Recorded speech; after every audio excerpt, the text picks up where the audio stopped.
Have you ever had a problem starting a leaf blower, but even after replacing the carb, you still had a problem with it? Well, that's the situation we have here.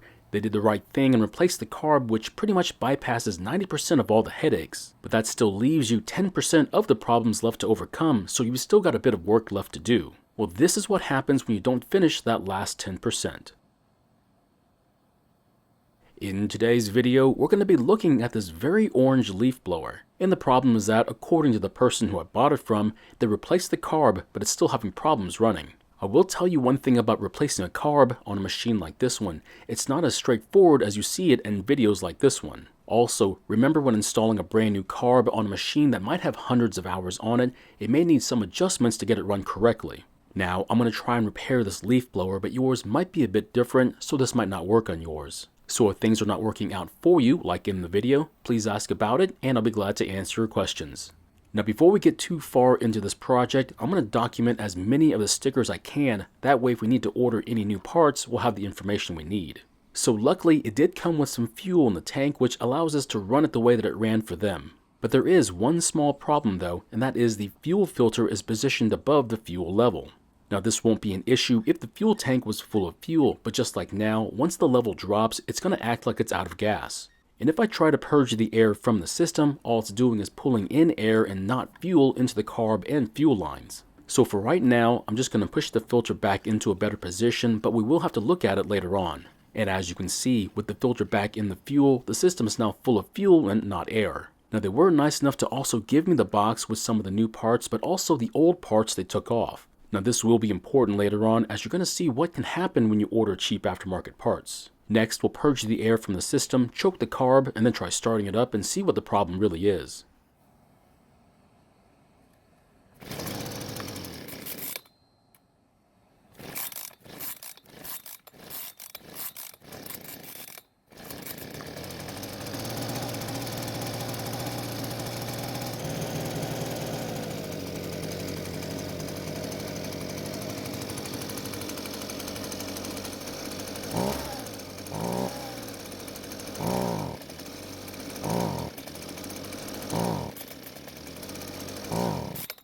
So on quick throttle squeezes, it's bogging down and wants to stop. Typically this means that the carb needs an adjustment, but let's hold off until we get a chance to look at the fuel. So after pouring out the fuel into a glass jar, the color looks good, which means there's plenty of oil in it. But what I'm looking for is any water at the bottom of the jar, and I'm trying to figure out if the fuel might be old and stale. But from everything I've seen so far, the fuel is fresh and not the cause for our problem. So here's where things get a little bit iffy. Remember, this blower was worked on before it got here. That means we've got to check on everything they touched to make sure they didn't make a mistake. I know that it sounds a bit odd to do, but you can't be sure, so you have to at least check it. Now, the first place I want to check is the complicated fuel line routing because it's the easiest thing to get confused on. Now, the easiest one to check is the line attached to the longer port on the back of the purge bulb. Now, this should be the fuel return line, and it should go right back into the fuel tank, which it does. That means the other fuel line coming from the bulb should go to the top port on the carb, which it does. Now, if the lines were mixed up, this would definitely be enough to cause running and even starting problems. Now, to confirm the routing, when pressing on the bulb, fuel should come from the top line into the bulb and then out of the lower line, which it does. So next, we need to confirm the fuel lines in the tank are connected to the right ports as well.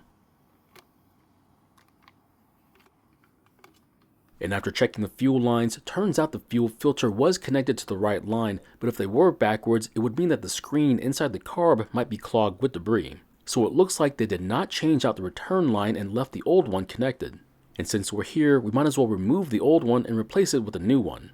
However, looking back while editing this video, I might go back and replace all the fuel lines. That way we'll know they're going to degrade at the same rate.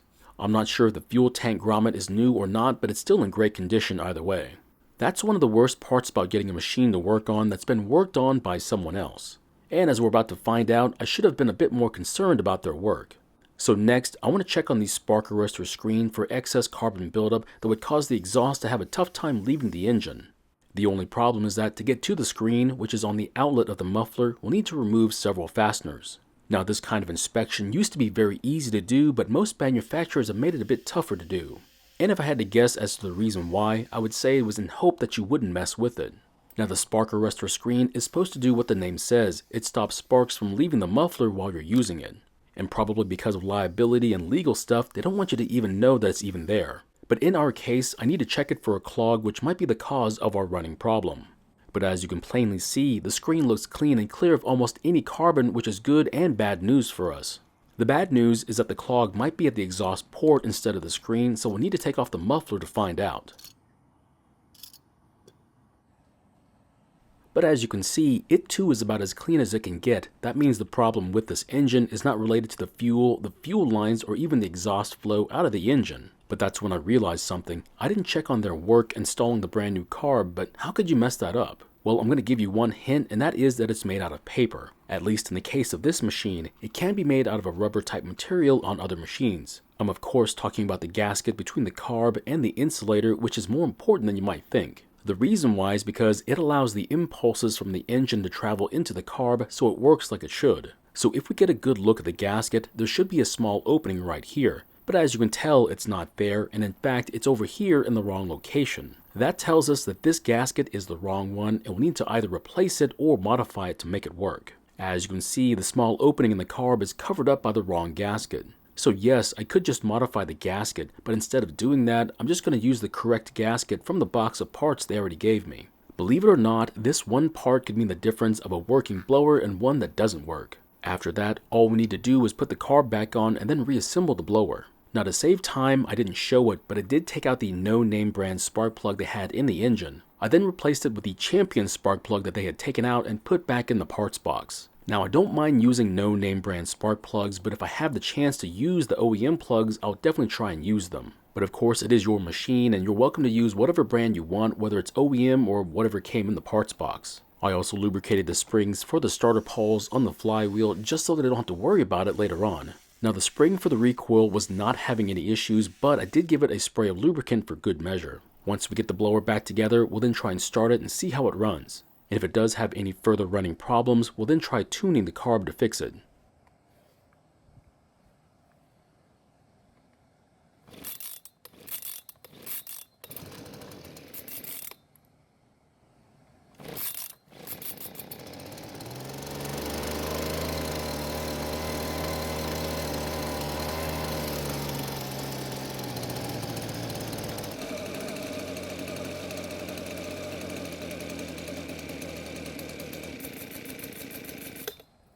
Well, it started and ran good for a minute there, but as it warmed up, the engine slowed down and stopped.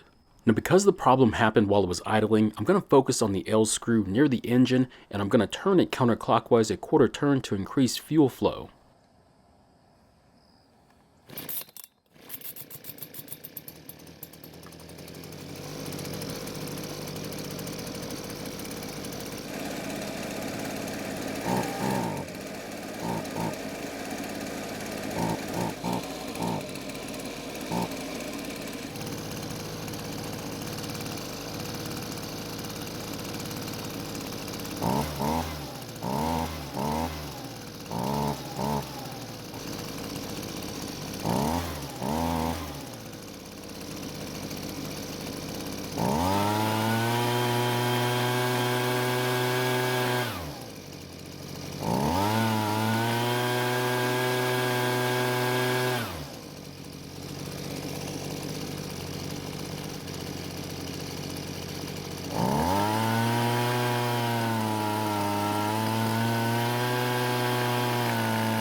So what just happened? Well, at first the engine didn't want to stay running. I then turned the L screw, which is closer to the engine, counterclockwise until it stayed running. But then it was having a problem when squeezing the trigger, which I took care of by adding even more fuel at idle until it didn't have any problems. And then after that, it was time to adjust the H screw, which requires the trigger to be squeezed while turning the screw. And while holding the trigger down, turn the H screw until you find when the engine speed is at its highest. Now you can't leave it there, but instead you'll have to turn the screw counterclockwise just a bit to give it more fuel. The extra fuel will not only slow the engine speed down a bit, but it'll keep it cool and it won't wear out as fast. It just goes to show you that one simple step that gets missed could cost you the entire project.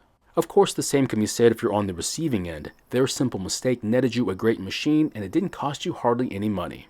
Now as for this blower, I'm going to let it cool down and then test it again and see if we need to make any adjustments it needs until it starts and runs without any problems. So my question is, have you ever made a simple mistake that had terrible consequences? I hate to admit it, but I'm not immune to them either. Thank you for watching. I really do appreciate your time here. Please feel free to ask me any questions about this project or about your own projects, and I hope to see you in the next video.